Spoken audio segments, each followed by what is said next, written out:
Imitation is suicide. Trust thyself. Emerson, Zusha, and the importance of reaching one's maximum potential.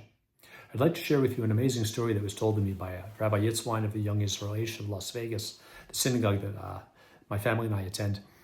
And Reb Zusha was born in 1718, died in 1800. He was a famous Hasidic rabbi, had many followers, many disciples. And it's a story about him dying on his laying in his deathbed.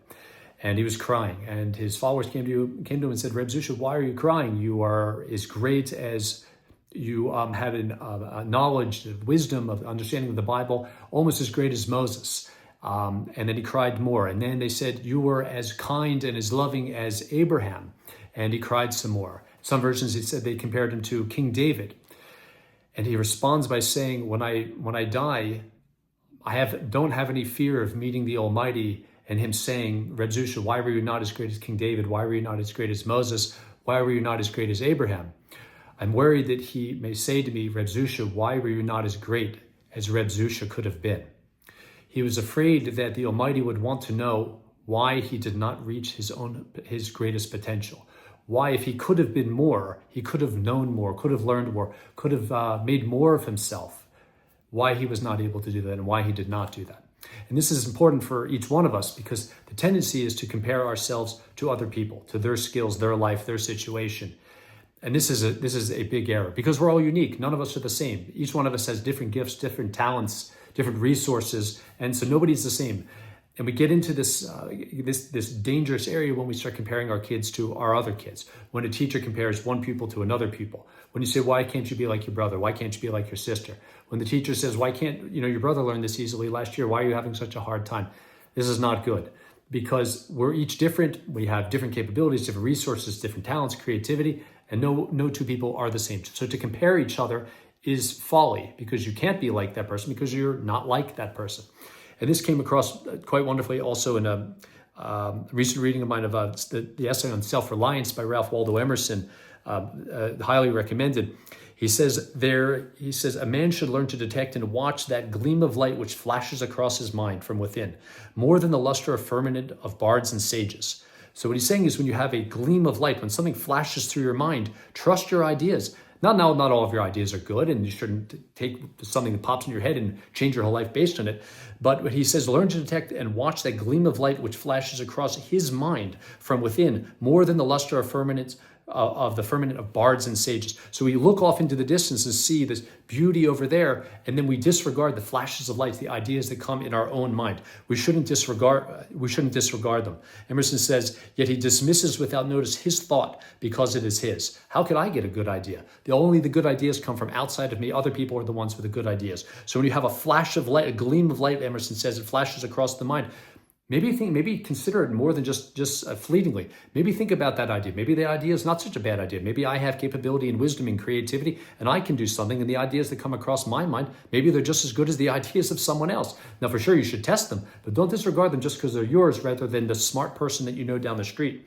Emerson goes on to say, there's a time in every man's education when he arrives at the conviction that envy is ignorance, that imitation is suicide, that he must take for better, for worse, as his portion, that though the wide universe is full of good, no kernel of nourishing corn can come to him, but through his toil bestowed on that plot of ground, which is given to him to till, the power which resides in him is new in nature, and none but he knows what that is, which he can do, nor does he know until he has tried. So the first part of it is he said, in a man's education, when he arrives at the conviction that envy is ignorance, that imitation is suicide. Oh, for sure it is. For sure it is. Envy is ignorance and imitation is suicide. What he means by that is when you try to imitate someone else and try to create your life modeled by their life and try to be like someone else, that imitation is suicide, meaning you have to kill a portion of yourself, your own identity, your own creativity, your own goals and aspirations, your own ideas. You kill those when you try to model your life after someone else and completely disregard the things that come from within you. Emerson goes on to say that one of the more famous lines that I think he's ever written, he says, trust thyself. Every heart vibrates to that iron string. So important. The ideas that come from within you, he says that these ideas are unique, and I'll read it to you again. He says that that he must take himself for better or for worse as his portion, that though the wide universe is full of good, no kernel of nourishing corn can come to him, but through his toil bestowed on that plot of ground, which is given to him to till. The power which resides in him is new in nature, meaning no one else has ever had these ideas or power before, because he's unique, and none but he knows what that is which he can do. No one knows what your potential is but you. Nor does he know until he has tried. Yeah, until you've tried. What can you do until you've tried?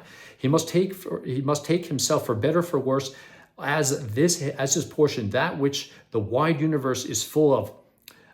That though the wide universe is full of good, no kernel of nourishing corn can come to him, but through his toil bestowed on that plot of ground, the plot of ground that you're given with your own intelligence, your own resources, which is given to him to till. Meaning you have to take what you have, the resources that you have, your potential, your situation, and you have to build from it.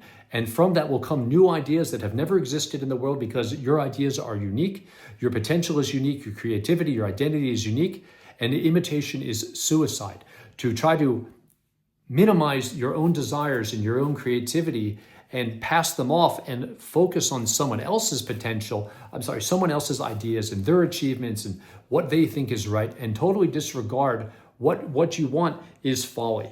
He says that envy is ignorance. When you desire what somebody else has, this is ignorance, because you disregard what you have. Now, they may be better in certain ways, but they're not better in every way than you are. You have talents that they don't have, and maybe they look to you and they envy what you have. Or maybe they don't, because they realize that they have potential and wisdom and they don't need to look to somebody else. I mean, for sure, we should all be inspired by other people and what they're capable of doing, but don't think that you don't have the capability to do something great, that your ideas should all be disregarded. You shouldn't do this. Don't disregard what you have, your ideas that flash through your mind, and always look to something else as where the greatness and prosperity come from. You have unique capability, but as Emerson says, the ground that you're given, your capability that you're born with, you can improve on it. But there's certain things the certain skills that you have, other skills that you don't have, maybe you can work on them, but nothing's going to come to you except for the cultivation of your own skills, rather than the envy of someone else's skills and their life. Trust thyself. Be all you can be. I shouldn't compare myself to other people. I should be the best Adam that the Almighty created me to be. And if I live my life in that way, thinking of how I can be better and what potential I can reach, this is the path to success. I tell my kids on their tests, I want you to do as well as you can do, the best that you can do. I said, I don't care how everyone else does. I want to know if you did the best you can do. I say to each one of my kids, did you do as well as you could do? Don't compare yourself to other people. I don't care how they do. I want to know, did you do as well as you could do? And if you didn't, then we can work on that. Don't compare yourself to other people. Don't give up your own resources. Don't disregard them and minimize them. You have greatness within you, and you need to cultivate it. Your ideas have value as well. You have potential and creativity. You need to utilize them.